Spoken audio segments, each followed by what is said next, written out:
Welcome dear rockers, कैसे हैं आप सभी। तो आज हम लेकर आ चुके हैं आपके लिए 2025 की तमिल लैंग्वेज फिल्म जिसका नाम ये रहा आपके सामने। तो फिल्म की शुरुआत चंद्रशेखर नाम के एक लॉयर से होती है जो बताता है मैंने अपनी लाइफ में 3 मास किलिंग्स यानी सामूहिक हत्याकांड देखी है। 1991 में तुसुंट्रू हत्याकांड, 1993 में चिलकालू रिपेट बस अग्निकांड, 1997 में jubilee hills car bomb blast. सारे विक्टिम्स का एक ही हाल हुआ, वो सारे मौत के घाट उतार दिए गए, पर क्या हत्यारों का भी एक ही हाल हुआ? आइए जानते हैं। तो दोस्तों 1991 के तुसुंट्रू नाम की जगह पे कुछ लोग थिएटर गए होते हैं फिल्म देखने के लिए। यहाँ राजू नाम का एक लड़का भी फिल्म देखने जाता है, मगर वो जरा लेट हो गया था। वो फिल्म के स्टार्ट होने के बाद पहुंचता है तो स्क्रीन की ओर देखते देखते खाली सीट की ओर जाने लग जाता है। तो इस दौरान होता यह है, वो गलती से एक औरत के पैर पे चढ़ जाता है और वो उसको डांटने भी लगती है। तो राजू तुरंत ही अपनी गलती के लिए माफी मांग लेता है, पर वो लेडी अपर क्लास की थी और उसके साथ उसके घर के मर्द भी आए हुए थे। उन्हें लगा कि राजू जो कि दलित कास्ट से बिलोंग करता है वो जानबूझकर हमारी औरतों के साथ बदतमीजी कर रहा है, इसीलिए वो वहीं पे राजू को पीट देते हैं। इसके बाद वो अपने लोगों से शराब की बोतल मंगाता है और जबरदस्ती राजू को पिला देता है। फिर पुलिस में कंप्लेन कर देता है कि राजू ने शराब के नशे में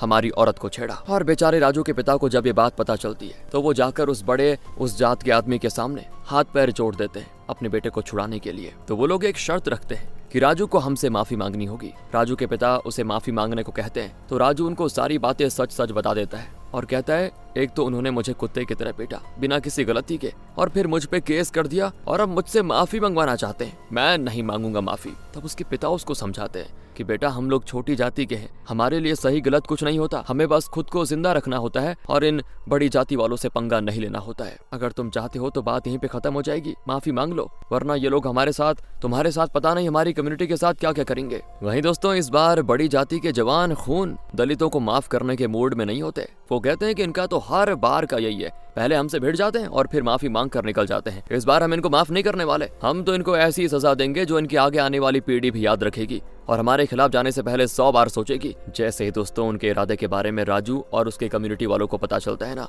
तो वो कुछ दिनों तक तो इनकी नजरों से दूर हो जाना चाहते थे। इसीलिए राजू अपनी कम्युनिटी के कुछ लोगों के साथ यहाँ से भागने की कोशिश करता है, मगर ये बड़ी जाति के लोग पुलिस की जीप के साथ आते हैं और इनका रास्ता रोक लेते हैं। फिर वो लोग अपने हाथों में हथियार लेकर इनको दौड़ाने लगते हैं। सभी दलित जाति के मर्द अपनी अपनी जान बचाने के लिए भागते हैं, पर ये लोग उन्हें किसी तरह से दौड़ा दौड़ा कर पकड़ लेते हैं और बड़ी बेरहमी से मार भी डालते हैं। और मार कर ही सिर्फ छोड़ते नहीं बल्कि उनकी लाशों के टुकड़े टुकड़े कर देते हैं। और पुलिस वाले खड़े होकर दोस्तों बस तमाशा देखते हैं, क्योंकि वो बड़ी जाति के खिलाफ नहीं जा सकते ना। लास्ट में सारा कुछ हो जाने के बाद वो सारी लाशों के टुकड़ों को बोरी में डालकर नदी में फेंक देते हैं। कुछ महीनों के बाद पुलिस उन बोरियों को जब्त कर लेती है और फिर पोस्टमार्टम करने के लिए हॉस्पिटल भेज देती है, जिससे दलित महिलाओं का तो रो रो कर बुरा हाल हो गया था, क्योंकि किसी ने अपना बेटा खोया तो किसी ने अपना पति, किसी ने भाई, किसी ने पिता, और अब उनका कोई भी सहारा नहीं बचा था। पोस्टमार्टम करने के लिए जब हॉस्पिटल स्टाफ बोरी को खोलते हैं ना, तो लाश सड़ने की वजह से उन्हें उल्टियां हो जाती है और जो डॉक्टर फिर भी पोस्टमार्टम करने को तैयार होता है उसे कुछ देर बाद पंखे से लटका दिया जाता है। यानी उसने जो भी अपनी आंखों से देखा उससे वो इस हद तक ट्रॉमेटाइज्ड हो गया कि उसको जिंदा रहने से अच्छा मौत लगा। ये सब जब दलित कम्युनिटी के नेताओं को पता चलता है तो वो धरना प्रदर्शन करते हैं, भूख हड़ताल करते हैं। तब जाकर कहीं ऊंची जाति वालों पे मुकदमा चलता है और काफी लंबी लड़ाई के बाद कई सालों के बाद दलित कम्युनिटी को इंसाफ मिलता है। इस घटना में ऊंची जाति के जो लोग शामिल थे उन्हें उम्र कैद की सजा हो जाती है कोर्ट की तरफ से। इस केस में दलित कम्युनिटी की ओर से केस लड़ने वाला लॉयर चंद्रशेखर ही था दोस्तों, जो कि दलित कम्युनिटी का तो नहीं था, मगर उसको समाज में होने वाली जाति के आधार पर भेदभाव और इनजस्टिस के बारे में पता था। वहीं उम्र कैद मिलने से ऊंची जाति के लोग अपने वकीलों पे भड़कते हुए कहते हैं कि इसी दिन के लिए हमने इतनी मोटी रकम दी थी क्या तुम्हें? इस पे उनके लॉयर कहते हैं कि हम हार नहीं मानने वाले सर, हम हाई कोर्ट में अपील करेंगे। इस पे मुजरिम कहता है कि बेहतर तो यही होगा, वरना इन नीची जाति वालों की हिम्मत बढ़ जाएगी और वो दिन आने में टाइम नहीं लगेगा जब ये हमारे घर में घुसकर हमारी औरतों के साथ जबरदस्ती करेंगे। इसके बाद कहानी शिफ्ट होती है 1993 के कुंटर जिले के एक गांव में दोस्तों, जहां सागर नाम का एक जवान लड़का रहता है। वो बेरोजगार है, पर गांव की लड़कियां उसके लुक्स की वजह से उस पे बहुत ही लट्टू है। हालांकि सागर जो कि एक गरीब फैमिली से बिलोंग करता है, वो अपना एक बिजनेस शुरू करना चाहता है, जिसके लिए उसने सरकारी लोन के लिए अप्लाई भी किया, मगर ये लोन भी उन्हीं लोगों को मिल रहा है दोस्तों जो कि कर्मचारियों की जेब गर्म कर रहा था। इसी गाँव में सुशीला नाम की एक जवान लड़की भी रहती थी, जो कि सागर की गर्लफ्रेंड थी। दोनों एक दूसरे से बहुत प्यार करते थे। अब सुबह उठकर सुशीला खाने को कुछ बनाती है और अपने पिता को टिफिन में पैक करके दे देती है। फिर कुछ दोस्तों तंबाकू की कंपनी में काम करने जाती है गांव की और लड़कियों के साथ। जहां का सुपरवाइजर सुशीला को पसंद करता है, वो हमेशा उससे फ्लर्ट करने की कोशिश करता है, हर समय बहाना ढूंढता है, मगर वो बार बार उसके मुंह पे मना कर देती है। उसने उसको कई बार बता भी दिया कि मैं सागर के साथ रिलेशनशिप में हूँ, और अगर सागर को तुम्हारी इन हरकतों के बारे में पता चल गया ना, तुम्हारी जान ले लेगा वो। फिर शाम में वो सागर के साथ उसके एक दोस्त के घर पे जाती है जो कि जंगल में है और अक्सर खाली पड़ा रहता है। वहीं डेली शाम को सागर सुशीला के लिए खाना पकाता है और तब तक में सुशीला नहा लेती है, क्योंकि दिन भर तंबाकू की फैक्ट्री में काम करने से उसके बदन से बदबू आती है। इसके बाद वो दोनों भरपेट खाना खाते हैं और अपना रोमांस करते हैं। वहीं सागर के पिता उस पे हमेशा चिल्लाते रहते हैं कि मजदूरी करने में शर्म आती है क्या तुम्हें? घर पे कमा कर एक भी पैसा नहीं लेकर आते हो। सुनो, कल से तुम ना लोडिंग का काम करने चलोगे मेरे साथ। पर सागर साफ साफ कह देता है कि मैं किसी के अंडर काम नहीं करने वाला, मैं खुद का बिजनेस शुरू करूंगा। और तब उसके पिता उसको काफी सुनाते हैं कि तुमने जो टी कूड बिजनेस के नाम पे जो रायता फैलाया था ना, भूले नहीं है हम अभी, मुझे अभी तक उसका लोन चुकाना पड़ रहा है। और तभी सागर की माँ भी बोल पड़ती है, गाँव में तुम्हारी और सुशीला के बारे में तरह तरह की बातें हो रही है, इस तरह से हमारी इज्जत नीलाम करने से अच्छा है कि तुम थोड़ा सा कुछ कर लो, जहर खाकर मर जाओ, एक ही बार में काम तमाम हो जाएगा। नीची जाति की लड़की को हम अपने घर की बहू कभी नहीं बनाएंगे। सागर कहता है कि माँ, हम कौन सा ऊंची जाति के हैं, कास्ट सिस्टम में हम बहुत नीचे हैं और सुशीला हमसे एक सीढ़ी और नीचे। पर जब हम खुद में ही इस तरह से भेदभाव करेंगे तो ऊंची जाति वाले हमारी क्या खाक इज्जत करेंगे, उनसे तो हम बहुत ही नीचे हैं। और फिर अपने पेरेंट्स से आर्ग्यूमेंट्स करने के बाद सागर अपने दोस्त दास के पास चला जाता है और वहाँ ड्रिंक करने की सोचते हैं, पर इनके पास तो शराब पीने तक के पैसे नहीं है। तो दास कहता है कि चिंता मत करो, मैं करता हूँ कुछ इंतजाम। इसके बाद दास सागर को पुलिस स्टेशन के बाहर ही खड़ा करके खुद अंदर जाता है और पुलिस वाले से पैसे मांगता है। दरअसल दास ने पुलिस वाले के कहने पे झूठी गवाही दी थी, जिसके बदले उसे कुछ पैसे मिले थे। पर अब जब पैसे देने की बारी आई तो पुलिस वाला उसको डांट कर भगा देता है घर। तो तब दास कहता है कि साहब, मैं आपके जूते शहर जाकर पॉलिश करवा के लेके आ जाऊंगा, अभी कुछ पैसे दे दो ना। तो पुलिस वाला दास को थोड़े पैसे दे देता है, वो भी उसके ऊपर फेंक कर, जो कि बाहर से सागर देख लेता है। उसे ये बहुत ही डिसरिस्पेक्टफुल लगता है दोस्तों, और वो दास इस बारे में बात भी करता है। तो दास कहता है कि अबे पागल है क्या, पैसा मिल रहा है बाकी छोड़ना, ये इज्जत उज्जत कुछ नहीं होता। फिर ये दोनों एक एक पौवा टिका लेते हैं। जब ये घर जाने लगते हैं तो दो पुलिस वाले इनकी चेकिंग करते हैं और काफी डांटते हैं कि शराब पीना यहाँ मना है और तुम लोग शराब पी रहे हो। फिर थोड़ा बहुत डांट कर वो छोड़ देते हैं दोनों को। उसके बाद ये जाते हैं चाय की टपरी पर, जहाँ चाय वाला इनको बताता है कि फिर से नक्सलियों ने एक बस जला दी है, इसीलिए तो इतनी चेकिंग चल रही है आजकल। जिसपे दास कहता है कि नक्सलियों का तो ठीक है, जब तक वो लोग प्यार से बात करते हैं सरकार बहरी बनकर बैठी रहती है, लेकिन जैसे ही वो हिंसा पे उतरते हैं तो सरकार में हाय तौबा मच जाता है, उनकी पैंट गिली हो जाती है। अच्छा सुनना, मेरे पास एक आइडिया है, क्यों ना हम भी नक्सल की एक्टिंग करके एक बस लूट लें, उससे जो पैसे जमा होंगे तो मुझसे अपना इडली का स्टॉल खोल लेना। सागर कहता है, भाई मैं सुशीला के साथ घर बसाने के सपने देख रहा हूँ और तुम तो ऐसा आइडिया दे रहे हो कि जेल जाना पड़ेगा। अगले दिन की बात है, सुशीला काफी परेशान होती है तो सागर रीजन जानना चाहता है उससे। वो कहती है मैं प्रेग्नेंट हूँ। सागर की हालत खराब, डर जाता है। तो वो एक ऐसी औरत के पास जाता है जिनके पास कोई देशी दवा होती है ये करने की, मतलब एबॉर्शन करने की, बच्चा गिराने की, और वो खरीद लेता है एक जूस। तो वो लेडी बताती है इसे एक घूंट में पीना होगा, तुम्हारा काम हो जाएगा, मगर लड़की के पेट में तेज दर्द होगा और काफी खून बहेगा, कुछ केसेस में लड़की की मौत भी हो जाएगी, तो जरा रिस्क पे। अब ये सुनकर तो सागर और डर जाता है कि लेने के देने पड़ जाएंगे। वो कहता है सुशीला को, रुक जाओ तुम, मैं कुछ जरूर करता हूँ। सुशीला कहती है मैं रुकने को तैयार हूँ, पर मुझे नहीं लगता कि तुम्हारी माँ मानने वाली है, क्योंकि वो तो गाँव में कहती फिर रही है कि मैंने ही तुम पे कोई काला जादू कर दिया है, बताओ। पर दोस्तों किसी तरह सागर उसको धीरज रखने को कहता है और खुद मेहनत मजदूरी करने में लग जाता है। फिर वही अपने पिता के कहे अनुसार वो लोडिंग का काम करने में लग जाता है, भारी भारी बोरी को ट्रक्स पे चढ़ाता है। इन्हीं सब में एक महीना कब निकल जाता है पता नहीं चलता और सागर को उसका तनख्वाह मिल जाती है, पर वो बहुत ही कम होती है, जिससे सागर को समझ नहीं आता कि क्या करूं। इसीलिए वो जुआ खेलने बैठ जाता है, जिसमें वो अपनी महीने भर की कमाई कुछ ही मिनट्स में हार जाता है। इसके बाद आता है वो अपने घर और अपने पिता की जेब से पैसे चोरी करके वापस जुआ खेलने बैठ जाता है, पर उसे भी हार जाता है। दोस्तों देख रहे हो आप, और जो उसके साथ जुआ खेल रहा था ना, उसी से वो 1000 रुपए उधार ले लेता है और फिर उसे भी हार जाता है। तब एक आदमी सागर को वार्न करता है कि ये इस खेल में माहिर है, मेरी मानो तो यहीं पे रुक जाओ वरना बुरी तरह फंस जाओगे। इसीलिए सागर यहीं पे गेम स्टॉप कर देता है। जिसके बाद वो पैसे जीतने वाला जुआरी कहता है कल तक मेरे पैसे लौटा देना, वरना तुम्हारे घर में घुसकर माँ बाप को पीट पीट कर पैसे वसूलूंगा। सागर और परेशान दोस्तों, और जाता है वो कर्मचारी के ऑफिस और उससे लड़ाई करता है कि आप सबको लोन दिला रहे हो, मुझे कब दिलाओगे, मेरे पास उतने पैसे नहीं है आपको घूस देने के लिए, तो क्या आप मुझे लोन नहीं दिलाओगे। तो कर्मचारी गार्ड्स को बुलाकर कहता है इस सागर को बाहर निकालो, और वो लोग भी सागर को ऑफिस के बाहर उठाकर फेंक देते हैं। तब सागर परेशान होकर जाता है अपने दोस्त दास के पास और कहता है यार उस दिन तुम नक्सली बनने को कह रहे थे और बस लूटने को भी तो मैं तैयार हूँ। दास कहता है भाई पागल हो गया है क्या, मैं तो उस दिन नशे में था, बक बक कर रहा था, हम रियल में थोड़ी करेंगे ऐसा कुछ। सागर कहता है ठीक है, फिर हम मेरे पास कोई और रास्ता नहीं बचा, हम तीनों खुद की जान दे देंगे। दास कहता है तीनों मतलब, और तब सागर उसको सुशीला की प्रेगनेंसी वाली बात बताता है। रात में जब सागर सुशीला से दास के जंगल वाली झोपड़ी में मिलता है ना, तो कहता है कल हमारी सारी प्रॉब्लम सॉल्व हो जाएंगी। सुशीला काफी खुश होती कि चलो कुछ बढ़िया हो जाएगा। वो कहती है लोन के पैसे मिलने वाले हैं क्या? तुम कह रहे हो कल सब प्रॉब्लम खत्म हो जाएगी और ये मुंह क्यों बना रहे हो? तो सागर कहता है मेरा वो सर दर्द हो रहा है थोड़ा सा। वो कहती है अच्छा इतनी सी बात है तो आ जाओ मैं लेप कर देती हूँ। अगले दिन की बात है दोस्तों। दिन था 8 मार्च 1993 और वक्त हो रही थी सुबह के 4 बजे। सागर और दास पेट्रोल, माचिस और छुरी चाकू लेकर सुबह वाली बस में चढ़ जाते हैं, जिसमें ज्यादातर सभी सो रहे थे। तो बस स्टार्ट होने के थोड़ी देर के बाद ही सागर और दास बस में पेट्रोल डाल देते हैं। तो ड्राइवर को जब पेट्रोल की स्मेल आती है वो कंडक्टर को ये बातें बताता है, पर तब तक काफी देर हो चुकी थी। सागर और दास छुरी चाकू दिखाकर सभी को धमकाते हैं कि हम नक्सली हैं, अगर अपनी जान की खैर चाहते हो तो अपने आप जेब खाली कर दो। तो कंडक्टर के पास जितने भी पैसे थे वो सब ले लेते हैं, पर इतने में बस में मौजूद कुछ लोग दास को पकड़कर मारने लगते हैं, ये कहते हुए कि अरे अरे ये तो कांप रहे हैं, ये कोई नक्सली नहीं है बल्कि चोर हैं। तो दास को बचाने के लिए सागर सच में माचिस जलाकर बस में फेंक देता है और खुद तुरंत बस से उतर जाता है। आग देखकर बाकी लोग काफी डर जाते हैं और वो अपनी जान बचाने के लिए यहाँ वहाँ भागने की कोशिश करते हैं, मगर सिवाय दास के कोई और नहीं उतर पाता, सारे जलकर मारे जाते हैं। वहीं सागर दास को लेकर पासी के सस्ते से होटल में जाता है, जहाँ वो देखता है कि हमने पैसे तो सिर्फ 650 ही हासिल किए हैं, मगर दास की पेट काफी जल चुकी है। इसीलिए वो बर्नॉल खरीदने के लिए बाहर जाता है, जहाँ वो न्यूज में देखता है कि चिलकालूर पेट में एक जलती हुई बस पाई गई जिसमें 23 मासूम लोगों ने अपनी जान गंवा दी। होटल वालों को तो इन पे शक हो जाता है, इसीलिए वो तुरंत पुलिस को इन्फॉर्म कर देता है।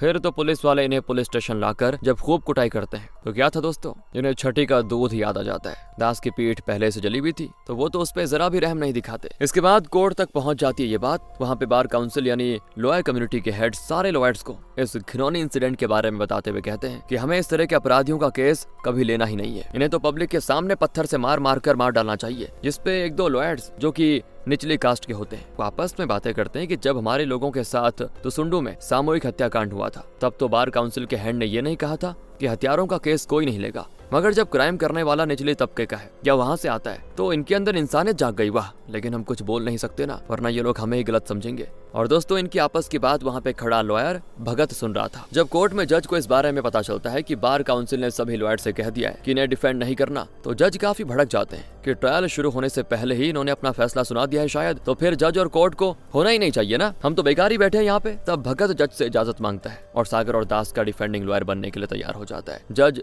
इजाजत दे देते हैं और अगली तारीख भी, ताकि भगत अपने क्लाइंट से अच्छे से बातचीत करके पूरी तैयारी के साथ आए। तो जब भगत कैंटीन जाता है तो वहाँ उसको पता चलता है कि बार काउंसिल ने मेरी मेंबरशिप कैंसिल कर दी है। तो वो बार काउंसिल के हेड के ऊपर भड़क जाता है और कहता है कि आप आर्टिकल 22 को अनदेखा कर रहे हैं। चाहे मुजरिम कितना भी बड़ा अपराधी क्यों ना हो जाए, उसको लीगल रिप्रेजेंटेशन का अधिकार हमारे संविधान में दिया गया है और उसकी फंडामेंटल राइट्स का गला घोट रहे हैं आप। दूसरी ओर कुछ रिपोर्टर्स जाते हैं सागर के घर और पूछते हैं जिसने 23 लोगों की निर्मम हत्या की, क्या आप उसके ही माँ बाप हैं?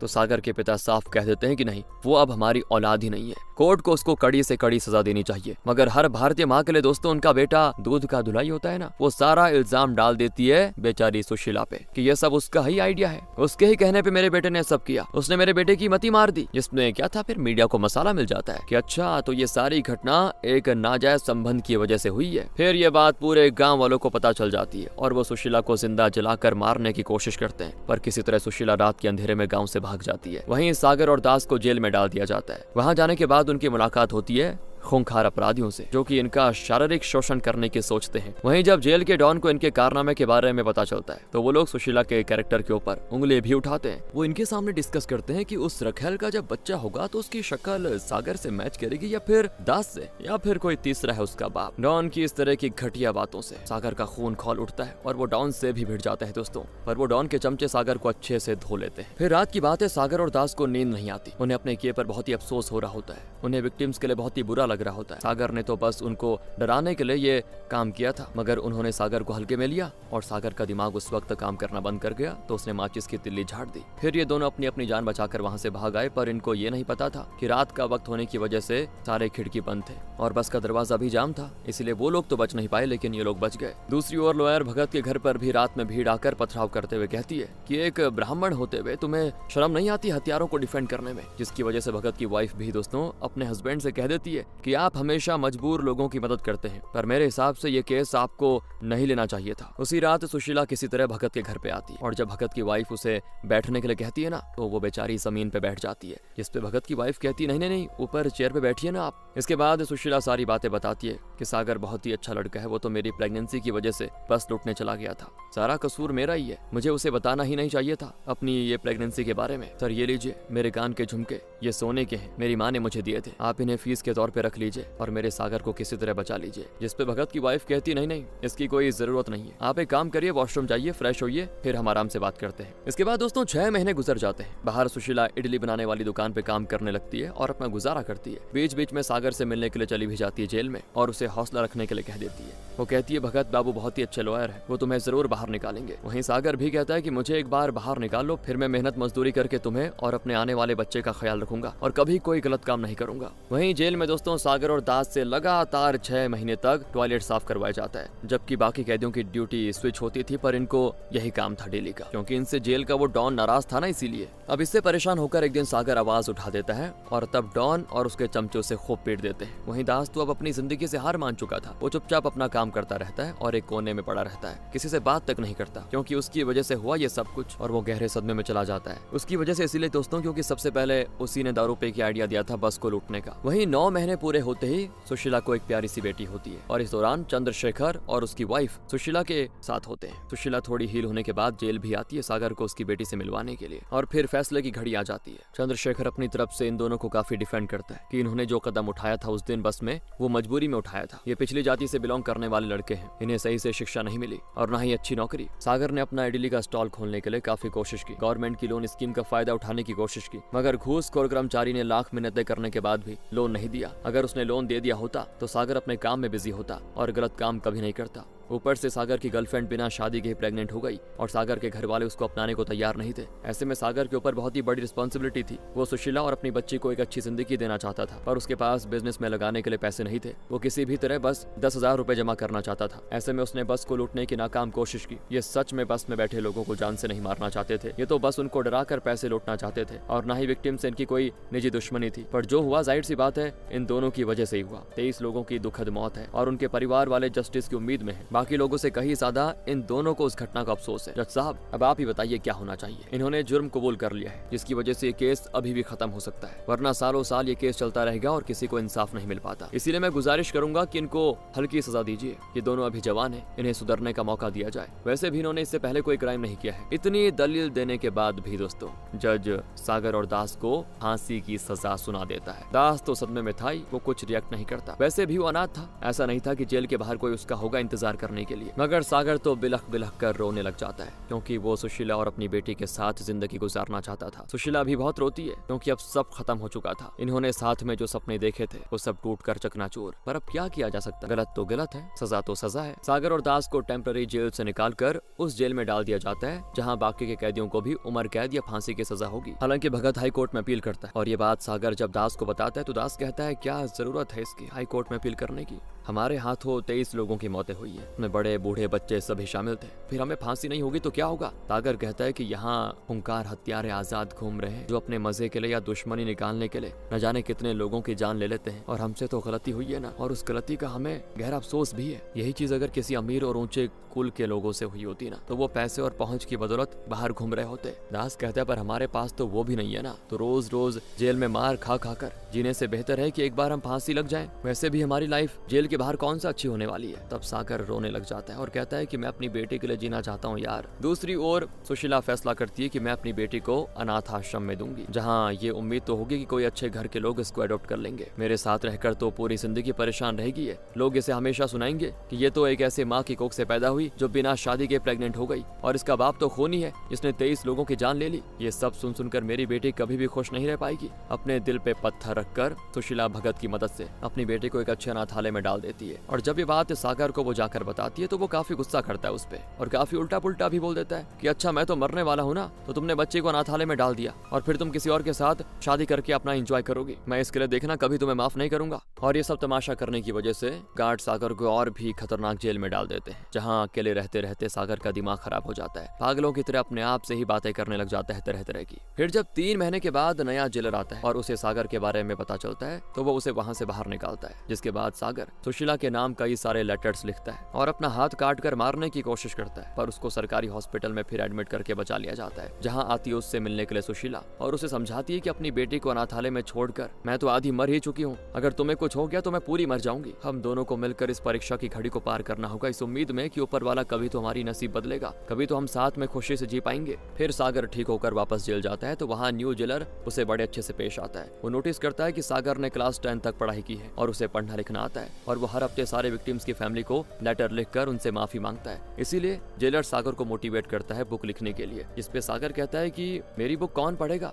जेलर कहते हैं कि ऐसे बहुत सारे लोग हैं जो कि कैदियों के मन की बात जानना चाहते हैं, तुम किस तरह से सोचते हो, क्या सोचते हो, सब लिखा करो। इससे सागर को जेल में एक सहारा मिल जाता है दोस्तों, और वो डेली अपना और अपने साथियों का जेल का एक्सपीरियंस लिखता है। साथ ही उसकी जो ड्यूटी है वो जेल की लाइब्रेरी में लगा दी जाती है, जहाँ पे बहुत सारी अच्छी अच्छी किताबें हैं जिसे पढ़कर सागर का दिमाग खुल जाता है। इधर सुशीला अपनी स्टडी कंप्लीट करने का फैसला करती है। उसने क्लास 9 तक पढ़ाई की थी तो वो 10th का एग्जाम देती है, जिसमें वो 2nd डिवीजन लेकर पास हो जाती है और फिर भगत की वाइफ को बताती है कि मुझे जन्म देते वक्त मेरी माँ की मौत हो गई थी और जब बड़े होने के बाद मैंने सोचा कि मैं एक नर्स बनूंगी, तो मैं अपने उस अधूरे सपने को अब पूरा करना चाहती हूँ। भगत की वाइफ भी उसे हौसला देती है कि तुम कर सकते हो। वहीं जब सुशीला सागर से मिलती है, सागर उसे किसी अच्छे लड़के से शादी करने को कह देता है, पर सुशीला उसकी बात नहीं मानती। वो कहती है प्यार तो मैं तुमसे करती हूँ, शादी करूंगी तो सिर्फ तुमसे, वरना नहीं। इसके कुछ सालों के बाद हाई कोर्ट में दोनों केसेस की सुनवाई होती है। एक और तो लैक ऑफ एविडेंस के चलते तो सुंडरू के ऊंचे जाति वाले हत्यारों को रिहा कर दिया जाता है। वहीं जब बारी आती है सागर और दास की तो अपील रिजेक्ट कर दी जाती है। फिर कुछ सालों के बाद 1997 में सुरेश नाम का बंदा जुबली हिल्स कार में ब्लास्ट करता है, जिसमें कार में मौजूद 6 लोग मारे जाते हैं और आसपास के 22 लोग और मर जाते हैं, जिसकी वजह से सुरेश को उम्र कैद की सजा होती है। मगर सुरेश एक अच्छे पहुंच वाला आदमी था, इसीलिए दास उसके हाथ पैर दबाने का काम करने में लगा होता है। अगर उसे टोकता भी है कि तुम ऐसे क्यों काम करते हो, इसकी जगह तुम्हें मुझसे पढ़ना लिखना चाहिए, तो दास जवाब देता है कि सुरेश के हाथ पैर दबाने से वो मुझे गांजा देता है, जिसे पीकर मैं सब कुछ भूल जाता हूँ, वरना मुझे उन बस के लोगों की चिंता सताई जाती है। और पढ़ाई लिखाई कर होगा भी क्या, इससे तो और सही गलत की पहचान होगी, जिससे दिमाग और खराब होगा। कुछ ही महीनों के बाद दोस्तों सुरेश लगाता है होम मिनिस्टर को फोन और कहता है कि पैसे खाने में तो शर्म नहीं आई तुम्हें, और मुझे जेल से रिहा कराने में इतनी दिक्कत हो रही है। होम मिनिस्टर कहता है कि भाई समझा करो, आपने 26 लोगों की जान ली है, विक्टिम्स की फैमिली आक्रोश में है, ऊपर से चुनाव भी आने वाले, मैं इस इलेक्शन में रिस्क नहीं लेना चाहता, और वैसे भी मैंने आपकी सुविधा का पूरा इंतजाम किया है। जेल में एसी है, मोबाइल फोन है, हर तरह की सारी सुविधाएं हैं, आप रहिए वहाँ आराम से। तो सुरेश भड़क जाता है और कहता है कि तुम सरकार में रहते हुए जब मुझे नहीं छुड़ा पा रहे हो तो क्या अपोजिशन पार्टी मुझे निकलने देगी? मैं 5 साल तक इस जेल में नहीं सड़ सकता, कुछ भी करो पर मुझे बाहर निकालो। और सुनो, विक्टिम तो मैं भी हूँ, उस कार में मैं जो बैठा था ना, उसने मेरी माँ, बहन और बीवी की जान ली थी, तो मैंने उसे और उसके परिवार को मारकर इंसाफ किया। मैं विलन नहीं हीरो हूँ। हालांकि दोस्तों सुरेश के इस बदले के चक्कर में कार के आसपास के लोगों की जान तो बिना किसी गलती की वजह से गई थी ना, वो तो आम लोग थे, उनकी परवाह कौन करता। सुरेश के धमकाने पर जल्दी होम मिनिस्टर सुरेश के अच्छे बिहेवियर का बहाना बनाकर उसको रिहा करा देता है। ये न्यूज सागर अखबार में पढ़कर दास को सुनाता है। दास कहता है सही कहा, जिसकी लाठी उसकी भैंस, हमारी वजह से 23 लोगों की मौत हुई थी तो कोर्ट और समाज ने हमें माफ नहीं किया। वहीं सुरेश ने जानबूझकर अपने बदले की आग में 26 लोगों को मौत के घाट उतार दिया, तो उसे अच्छे बर्ताव के नाम पे रिहा कर दिया गया। दूसरी ओर दोस्तों हम सुशीला को देखते हैं जो कि नर्स बन चुकी है और पेशेंट्स की देखभाल पूरे दिल से कर रही है। फिर एक दिन दोस्तों एक कैदी रिहा होने से पहले जेलर के आगे खूब रोता गिड़गिड़ाता है कि प्लीज मुझे रिहा मत कीजिए, मुझे कुछ ठीक नहीं लग रहा, पर कोर्ट का ऑर्डर था कि उसको रिहा करना ही पड़ेगा। दरअसल दोस्तों उसने एक छोटी बच्ची के साथ जबरदस्ती की थी और वो अपनी जेल की सजा भी पूरी कर चुका था, मगर जेल से रिहा होते ही वो दोबारा एक बच्ची को अपना शिकार बनाता है। इससे जेलर अंदर से हिल जाता है। उसे लगता है कि अगर उस दिन मैंने कैदी की बात पे गौर किया होता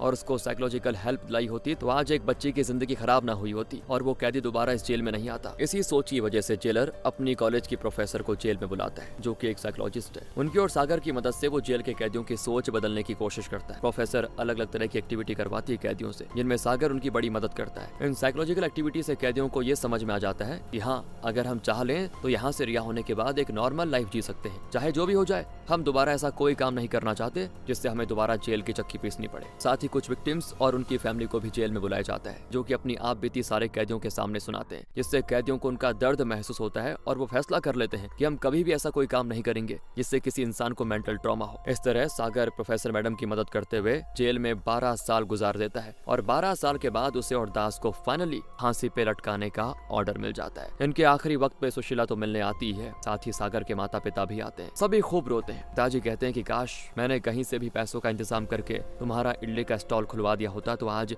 ये नहीं होता। फिर सागर जेलर के सामने अपनी अंतिम इच्छा बताता है कि मुझे बस एक बार अपनी बेटी से मिलना है। इस पे जेलर कहते हैं कि नहीं, बच्ची को जेल में लाना सही नहीं होगा, यहाँ के एनवायरमेंट से वो ट्रॉमेटाइज हो जाएगी। वैसे चिंता की बात कोई नहीं है, तुम्हारी बेटी को एक गवर्नमेंट एम्प्लॉय कपल ने अडॉप्ट कर लिया है, वो एक अच्छी लाइफस्टाइल जी रही है, अच्छे स्कूल से पढ़ाई कर रही है। ये सब जानने के बाद सागर की इच्छा और भी बढ़ जाती है आखिरी बार अपनी बेटी से मिलने की। तो जेलर उसकी अंतिम इच्छा भी पूरी करने के लिए जुगाड़ करता है। वो किसी बहाने से बच्चे को उसके अडॉप्टेड पेरेंट्स के साथ साथ अपने घर पे बुलाता है और वहाँ सागर को भी मौजूद रखता है। हालांकि सागर ने कैदी वाले कपड़े पहन के रखे होते हैं, तो बच्ची उसकी और बड़ी घृणा से देखती है और कहती है, आपको इन जैसे लोगों से डर नहीं लगता पुलिस अंकल? तो जेलर बच्ची को समझाता है कि वक्त और हालात किसी को भी कहीं भी पहुंचा सकता है बेटा, ये भी हमारे जैसा इंसान ही है, इनसे डरने या नफरत करने की जरूरत नहीं है। हाँ, माना कि इनसे गलती हुई है, पर इसका ये मतलब नहीं कि हम इन्हें समाज से बॉयकॉट कर दें। हमें इन्हें भी सुधारने का मौका देना चाहिए। अपनी बेटी को इतनी देर तक देखकर आंखों में आंसू आ जाते हैं दोस्तों उसके, और किचन में जाकर फूट फूट कर रोता है। दूसरी ओर चंद्रशेखर यानी कि भगत को भी कैंसर हो जाता है, मगर वो प्रेसिडेंट को एक लेटर लिखता है जिसमें वो उनको सागर और दास की बैक स्टोरी के साथ साथ उन्होंने जेल में अपनी लाइफ कैसे गुजारी और आगे उनको